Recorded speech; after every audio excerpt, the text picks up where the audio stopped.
Why only Western media? Why not the media of the rest of the world, the Chinese media, the Southeast Asian media? Most important of all, the South Asian media. I think there's plenty of space for all of these to coexist. But there seems to be a paranoia about the Western media, which is illustrated by the reaction of the government to the BBC film on the Prime Minister. I have myself been an aide to a former Prime Minister at the time of the Beaufort scandal. And the BBC came, they interviewed him, they talked to all of us as if they had a sympathetic view, and then they came out with a film that really damned the Prime Minister. Did we ban the film? Did we stop anybody from seeing it? Did we stop students from screening it? Because we just allowed it to be another media event, I don't think there's anyone in this audience who remembers that BBC film. But I don't even have to explain which is the BBC film, which was banned, because it is only because of the ban that there is widespread concern about it. At the same time, I think that since our engagement is primarily with our neighborhood, it is very disturbing that there is so little about our neighborhood, written in our neighborhood, that we see in the Indian press. What does the Sri Lanka press say about the Argalaya movement and what it has done now? Well, you have to read Meera Srinivasan, I think her name is, of the Hindu, to learn all that. Why can't we hear through the Indian media the voice of those people? Our engagement with Pakistan is non-existent at the moment. But how are the Pakistanis looking to that? Is it changing their attitudes? Is it making it more negative? Or is there a desire there to resume a relationship with us, which you can describe as normal? When we have a problem with Nepal, as we had over LLK, did our papers reflect what the Nepalese press had to say? And did we, more recently, get to know what the independent Bhutan media was saying about the hints that came from the Bhutanese leadership that they would like to settle with China and were being held back only by, and they didn't say it, but we all knew that it was being held back by the Indian Ministry of External Affairs. Equally, and this is my final example, unless we know what is the logic that the Taliban is employing to discuss what appears to be an extraordinarily ill-conceived and discriminatory policy, we won't know what motivates them. So what happens in Afghanistan comes to us as a total surprise, whether it is the victory of the Taliban or the defeat of the Taliban, or again the victory of the Taliban. And yet, if you look at the foreign page of most of our newspapers, you'll find that AFP and other Western sources are continuously quoted as to whether Donald Trump paid off this woman or not, and whether that constitutes a grave crime or not. But do we have anything similar about Ranil Wickremesinghe or about what is happening in Pakistan? So therefore, we need to create space for all these media reports to coexist. Fortunately, we now have the social media, and the social media is a media without borders. And therefore, we are, I mean, those of us who have the time, I certainly don't, or the inclination, I certainly don't, to sit and look at my laptop the whole day, will probably find it easy to discover what the rest of the world is saying about themselves and about us. But what I deplore is the paranoia that completely dominates us. We've had the foreign minister say, we'll teach you if you tell us then. What is this kind of gangster language? So that's my comment on the question that you asked me.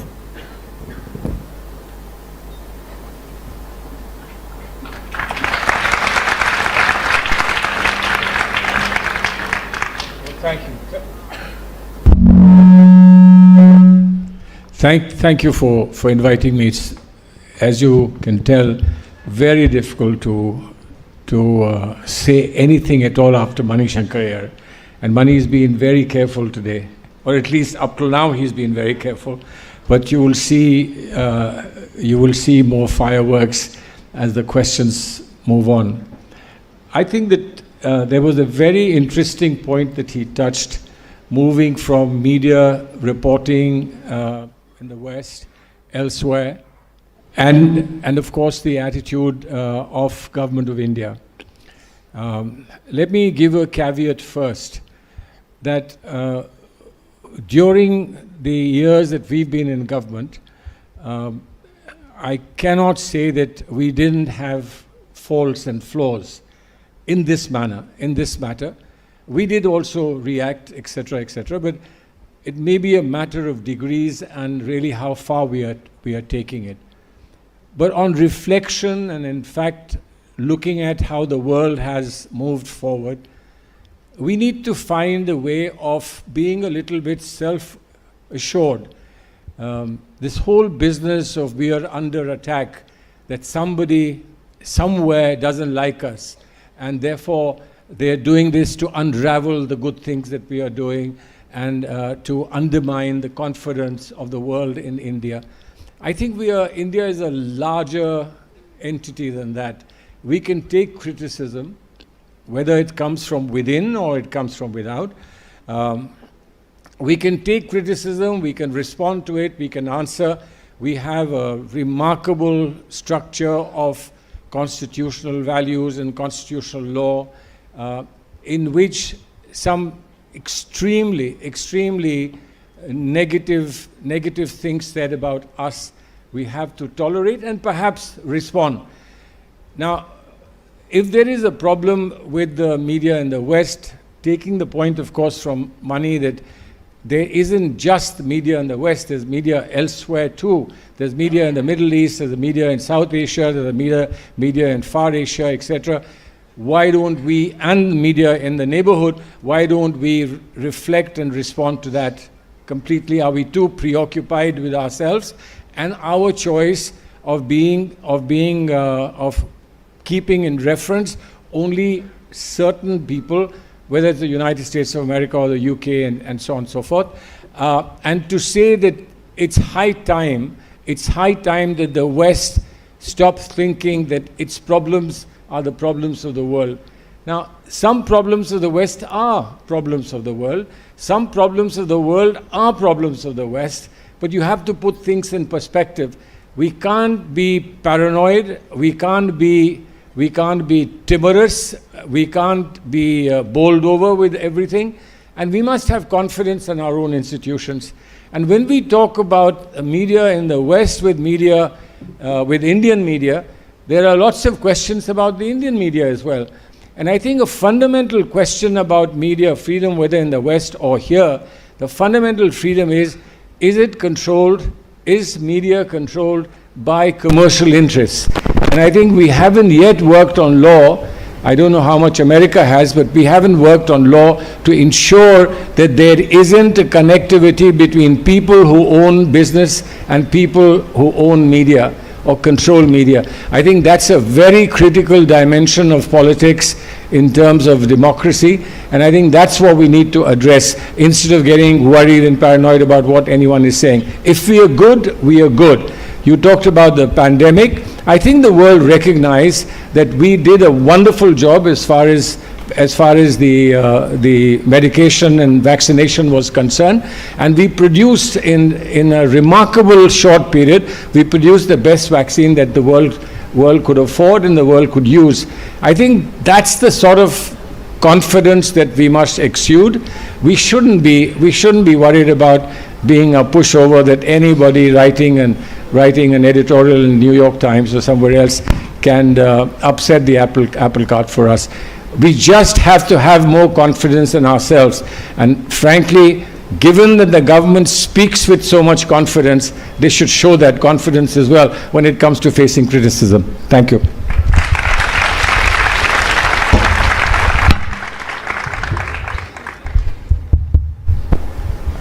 Dhanyavad.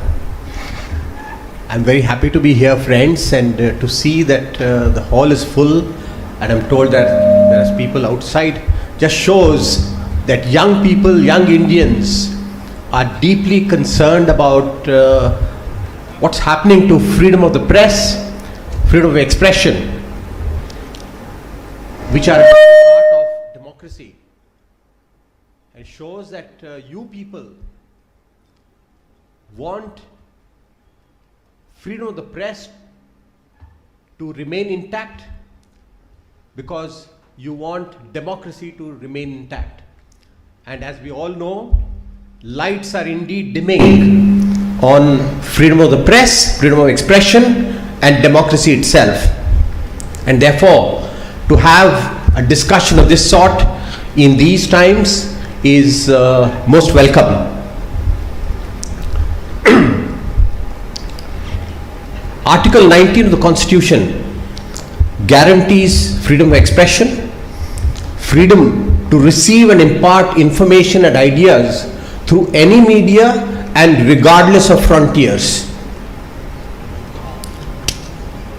But what is happening right now? Attack after attack after attack on the freedoms granted by the Constitution.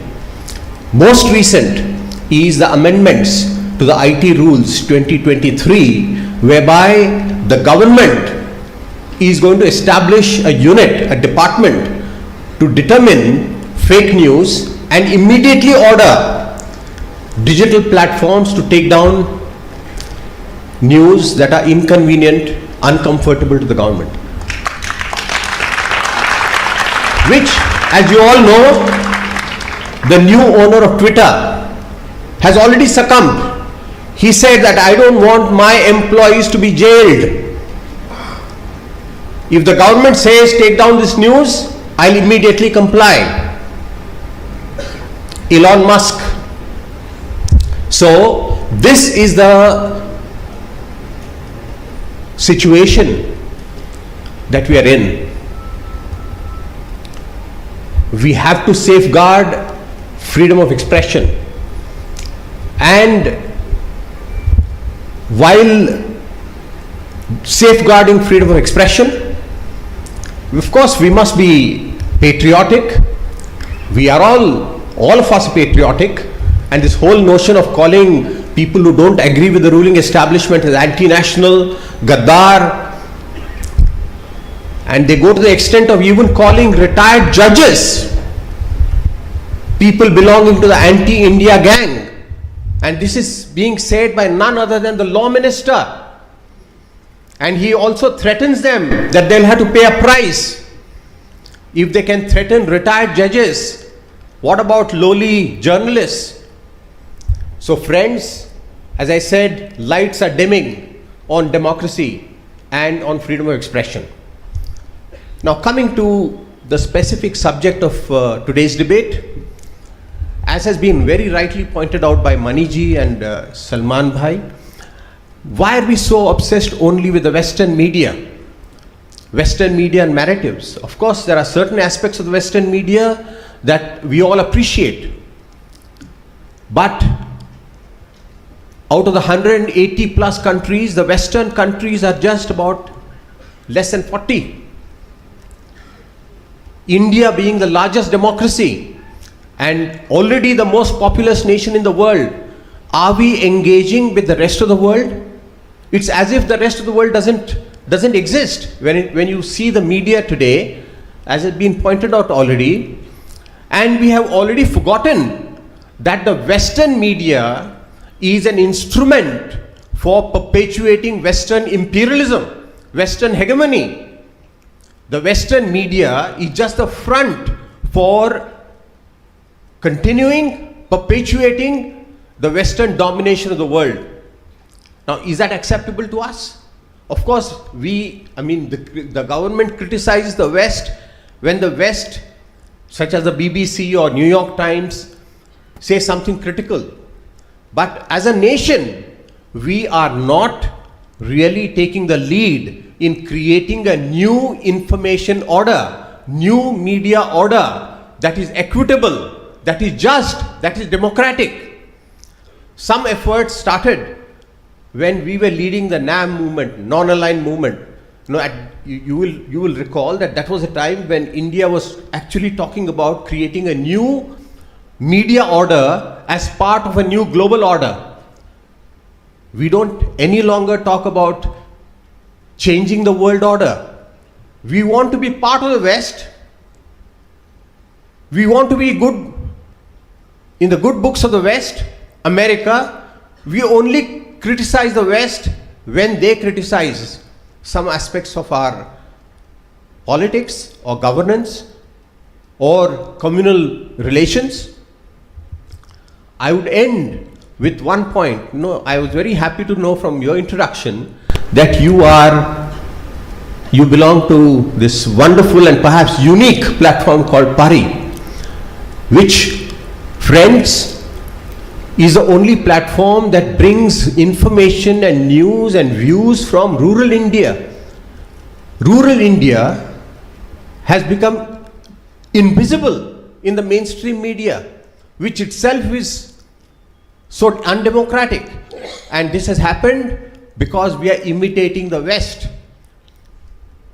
We are imitating the West in so many ways. So, we have become like American media, like the Western media. We've become corporate controlled, a point that was mentioned by Salmanji. So if we want democracy, press freedom to be defended and even made more mature, we have to make the media truly democratic, which means out of the control of both the government, ruling establishment, as well as corporate forces. Thank you very much.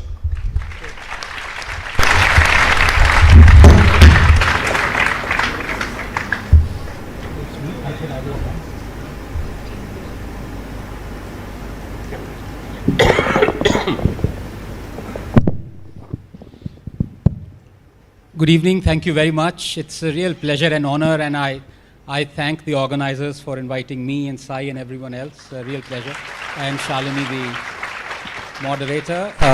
It's an absolutely wonderful auditorium as well, and I'm walking the hallowed portals of SRCC after 34 years. It's really remarkable. I came here in 1989, but then my board aggregate wasn't 100%, so I joined the next best college, which is St. Stephen's College. Yes, and although we have a debate here on that, but in the lovely spirit of the debate, and in that sense, I think we all owe a lot to Mani, his wonderful self-deprecating style, and little bit of sarcasm and bite and everything that goes on in debates. It's wonderful to have that in this debate as well. And just a small anecdote of how we are all children of money in one sense. I didn't mean to give away his age by saying that. He doesn't look a day older than 95. But at the alumni meet in St. Stephen's College, the one preceding him was ex-Foreign Minister Natwar Singh, and he got very soggy-eyed, and he wrote in the register that everything I am today, I owe it to this college. And then he went away, and Mani followed him, and then Mani scribbled underneath what Natwar had written, "Why blame the college?" So that's... But coming swiftly back to the topic of the debate, I have to say this in the spirit that I'm sure the other side would accept gracefully, is that even a drunk acupuncturists deliver less pain per square inch than the arguments that we've heard so far from the other side.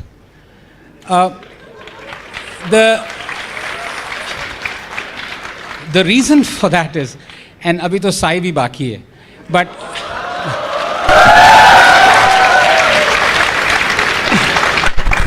the reason for that is, which world are we living in? I mean, it's just shocking because this is the world of social media. You can't fool anyone now, especially the younger generation. I mean, it's just, and let me start off by saying that we believe what we see, but unfortunately what we see is increasingly being written by people who see what they believe. And that is what the media is. They are seeing what they believe. Journalism is justice delivered without the courts. It is a public good. It is as important as delivering justice.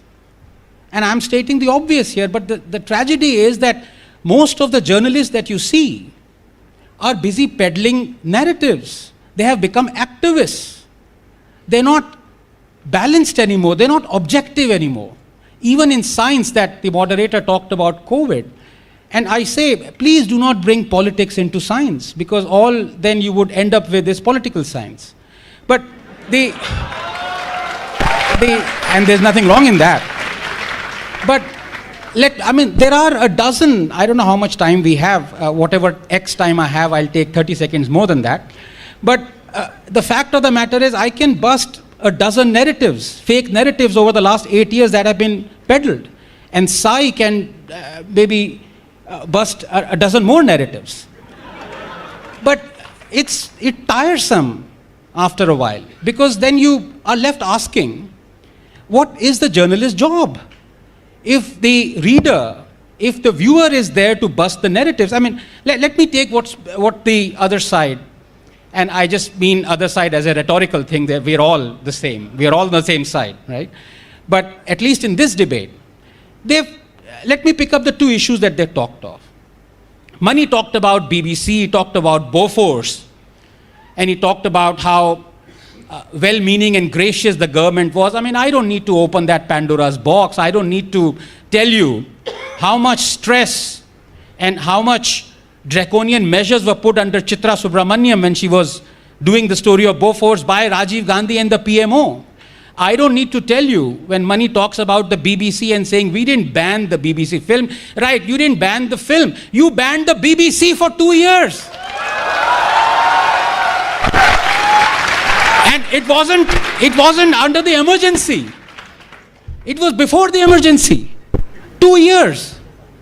So, and this is the problem with journalism. It's somehow, over the last 8 years, it is giving the impression that everything bad that is happening in this country is happening for the first time. That before 2014, India was a Garden of Eden. Everything was perfect. And then we had this Cambrian explosion, that everything that could go wrong, except for a nuclear explosion, which we don't even know, maybe some newspaper would report a nuclear explosion has also happened. But everything that could go wrong has gone wrong. Let me pick up the other thing that Mr. Kulkarni talked of. His exact expression was, lights are dimming. Honestly, they seem pretty bright to me out here. Democracy is under threat. Democracy is under threat. This is ridiculous. And I'll prove it. And this is the last fake narrative that I'm going to bust, and before I pass it on to Sai. This democracy is under threat. Everything. The biggest test of a functioning democracy, and my good friend Salman would agree because he's in the court, he's an eminent lawyer, are two things. The independence of the Supreme Court and the independence of the Chief Election Commission. Other than these two things, everything else is at the mercy of our constitution.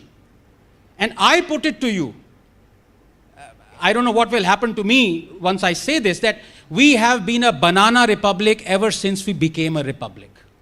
Our constitution does not respect freedom of speech and expression, period.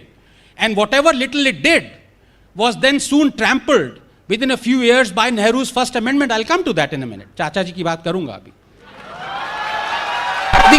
The fact of the matter is that all those who say democracy is dead, lights are dimming, and everything is happening for the first time, this assault on democracy, sedition charges, anti-national. Do they even know that under the UPA, and I'm not talking of Indira Gandhi emergency, and one doesn't need to go as far back as that. Let's go back only 8 or 9 years. Under the UPA, it filed 12,000 sedition charges on activists. 8,500 on the same day. And the then Home Minister, Mr. Chidambaram, yes, when he was asked, why are you doing this, he said, and I quote him, these are all anti-nationals. आपके anti-national. और आज के जो चल रहे हैं anti-national, उसका क्या? There are so many other examples like that. And what does it even need to go back to the UPA days?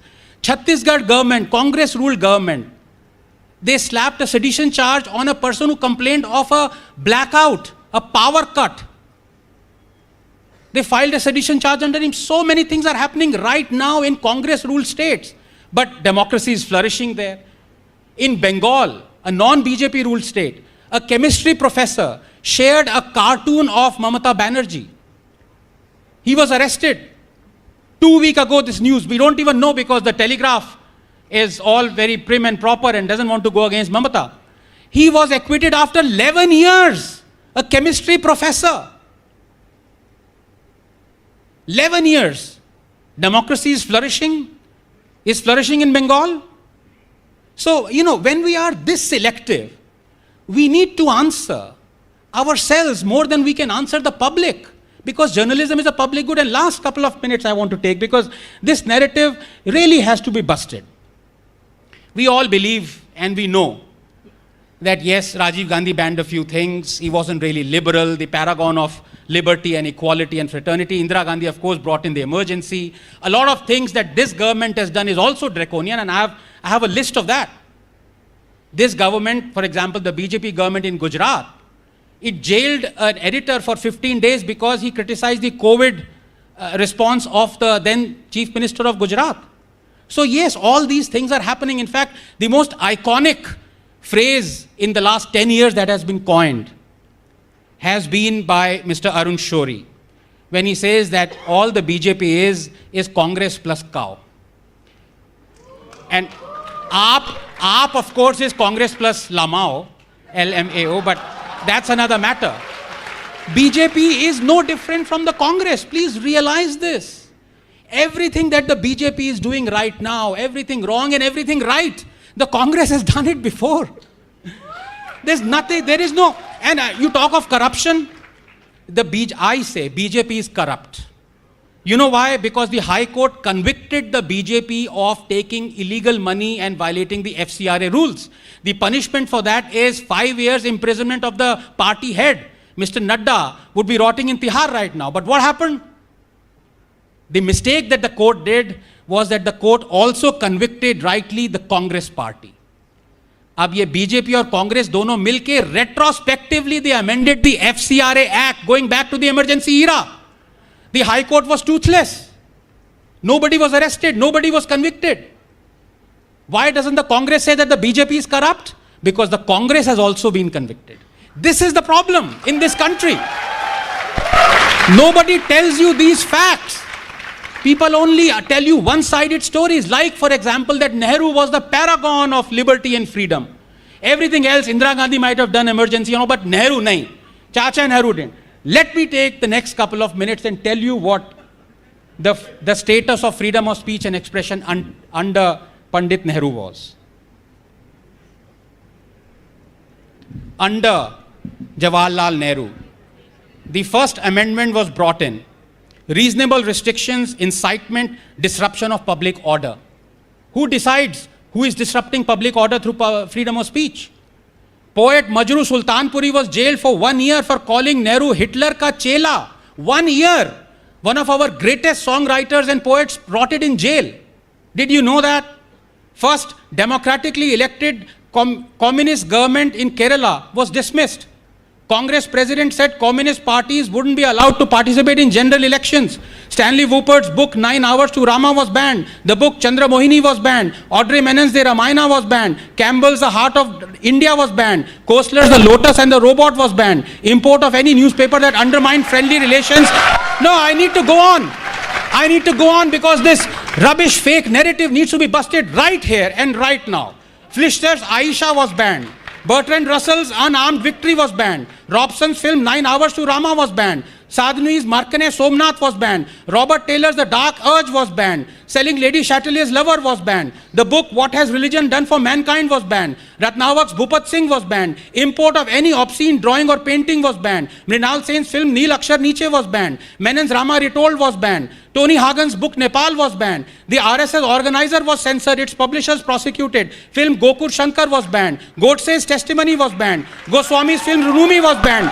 Historian Dharampal was jailed and criticized for Nehru for Indo-China War. Releasing the film 1962 war film Bhool Na Jana was blocked. Pandit Rajendra Prasad's speech was barred from distribution. Film Jharna was banned. Draconian press objectionable ban was passed. Columnist Vivek was fired. His column critical of Nehru discontinued. HT editor Durga Das was fired. His column critical of the Nehru family discontinued. Congress leaders demanding Nehru's resignation were arrested and jailed. Ads to Times of India was discontinued for speaking against government policy. Magazine Crossroads was banned. Play Nigame Communistike was banned. Its actors arrested. Hindi film songs were banned from being played in the AIR. Congress demanded a ban on iconic film Parasakti. Film Nastik was banned. Woopert pop music was banned from AIR. People's Theatre Association was banned. Play Hariganaz Master was banned. Film Ganga Jamna was blocked. Sarat Chandra Chattopadhyay's play Mahesh was banned. Tagore's play Gora was banned. Balraj Sahni's play Jadoo Ki Kursi was banned. Tagore's play Bharat Srajan was banned. Paradeep film song was deleted. 2 songs from Phir Subah Hogi were banned. Harmonium was banned. This is Jawaharlal Nehru, the paragon of freedom of speech and liberty. Is there anything left to be said? If it is, I pass it on to Sai.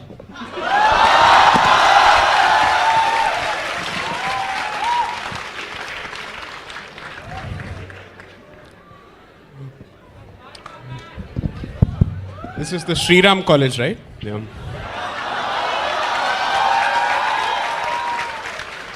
Jai Sri Ram. Right. So first of all, thanks to the organizers for putting together such a fantastic event and the audience for turning up in such brilliant numbers. As usual, I think the alleys have been converted, or the aisles have been converted into pathshalas. Thank you so very much. You know, I was wondering, I was just going through the email that was sent to us on the topic. The topic was, can Western narratives and Indian narratives, or Western media and Indian media coexist? If I were on the other side, I would have stuck to that topic.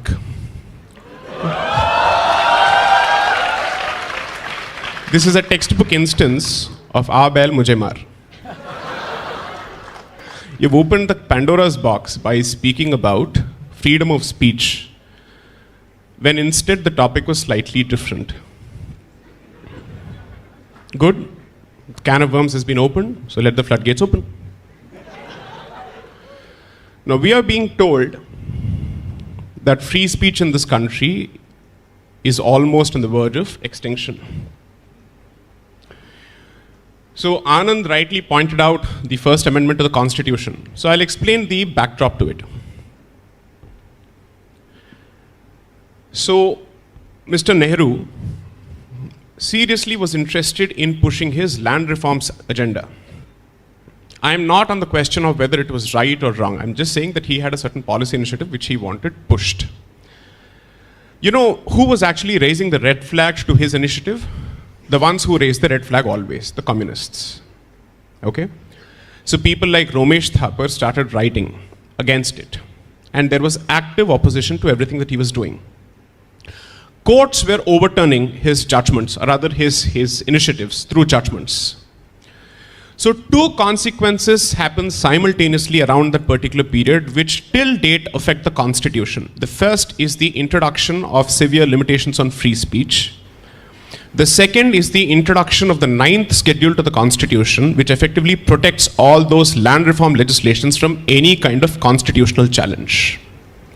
Imagine an elected government in a democracy taking a policy decision and ensuring that that policy decision is immune from judicial review through a constitutional amendment for all time to come. And we are being taught democracy by the scions and descendants of this legacy.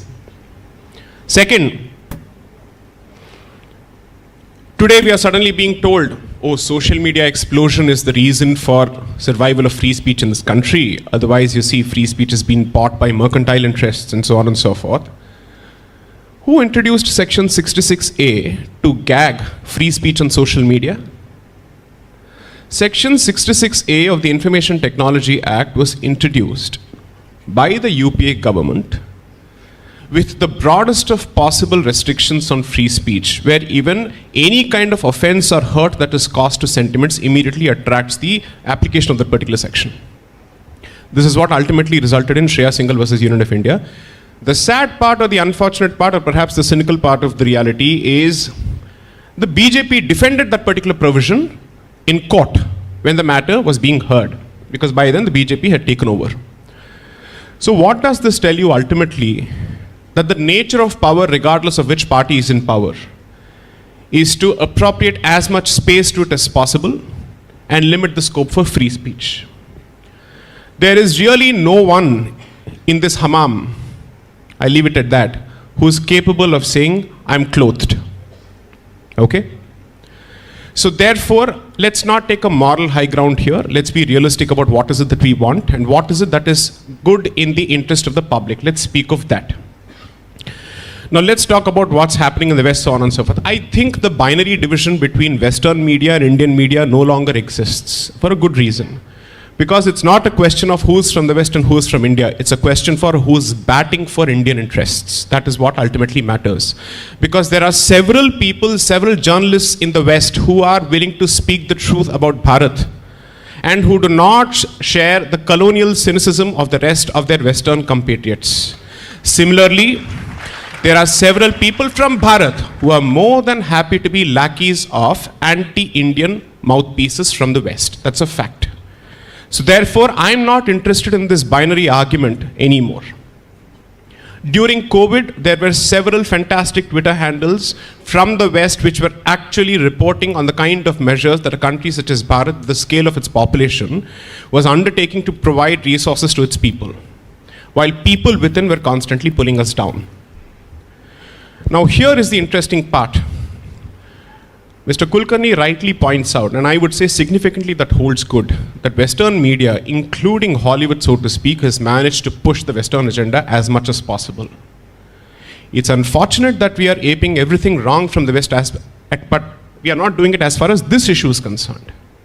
And then when we say that there are certain portions of the media, there are certain segments of the media who seem to be comfortable constantly pulling India down, we are then accused of being anti-free speech. Okay, so we are being told that free speech is effectively under challenge because mercantile interests are holding them to ransom. Why don't we speak of political parties owning channels?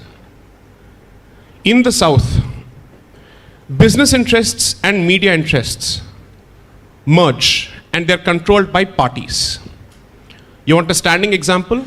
The Sun Group owned by the DMK, which has been a partner not just to the Congress, but also to the BJP. Because after all, the Commerce Minister during Mr. Vajpayee's tenure, who was leading India in the Doha negotiations with respect to World Trade Organization, was Murasoli Maran from DMK. Neither party deemed it fit to crack down on the holding of media interests by political interests or political organizations. That has never happened. Why just the DMK? Jayalalitha also owned Jaya TV, which continues to be run by the ADMK. I would say it's much better for a mercantile interest to own, let's say, a media organization as opposed to a political interest, because there's a serious conflict of interest on both sides. That's a discussion that we don't seem to be having here.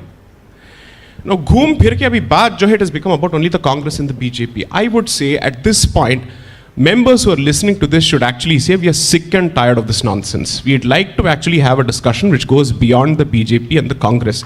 And we'd like to talk.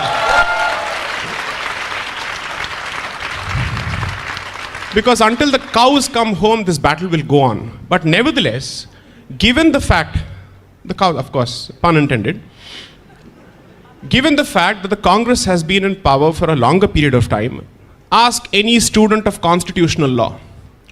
Almost every decision on free speech involves a clampdown on free speech by Congress-ruled governments, either at the state or the center. So at the very least, the Congress must take a look at its own history before it starts pontificating to the rest. And you're certainly in no position to pontificate today. When all the information is out in the public domain through the social media, people have access to judgments, people have access to decisions, file noting, so on and so forth. You're in no position to pontificate. To ape him, 30 seconds. Yes? So I would only request you to ask yourself only one thing.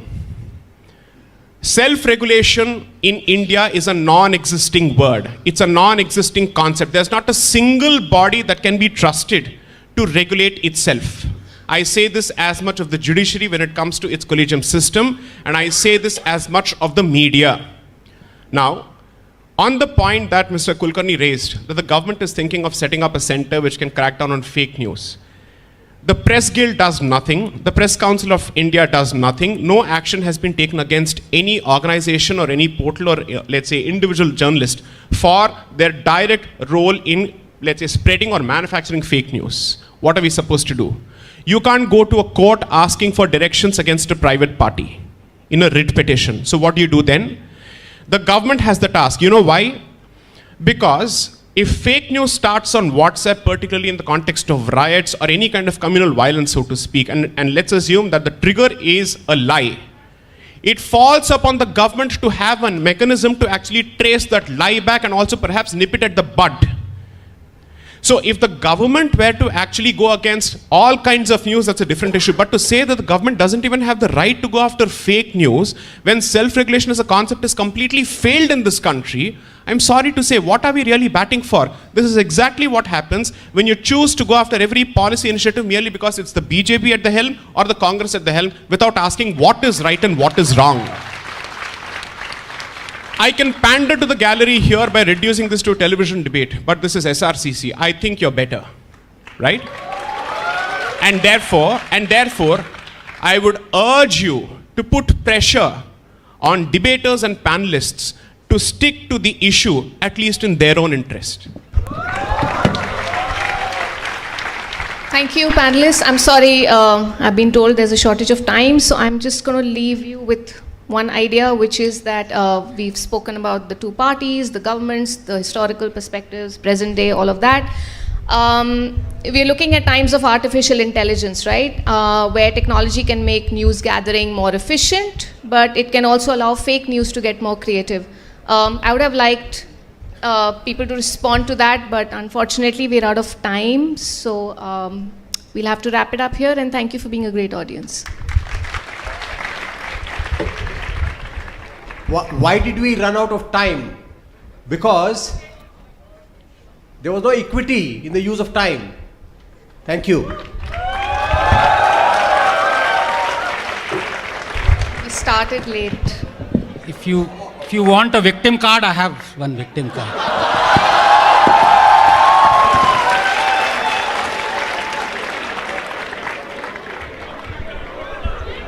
Just a last comment.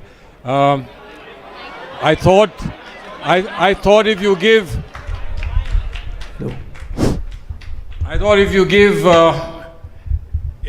peanuts, you get monkeys.